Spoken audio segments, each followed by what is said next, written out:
ওয়ালাইকুম আসসালাম রহমতুল্লাহি ওয়া বারাকাতুহু। কি অবস্থা ভাই, কেমন আছেন? ভালো আছি, আপনারা সবাই ভালো আছেন? আলহামদুলিল্লাহ। ভাই আপনি প্রবাসে কতদিন আছেন? প্রবাসে আসছি ভাই, বছর তিনেক হয়েছে। তো আপনি আর আসতে কয় টাকা লাগছিল প্রবাসে? আমি আসতে টাকা লাগছিল 5,50,000।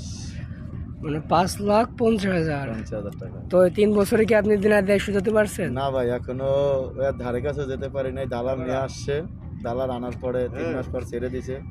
নিজের কাজ নিজে খুঁজা নিয়ে করছি, এরপরে বেশি একটা সুবিধা না।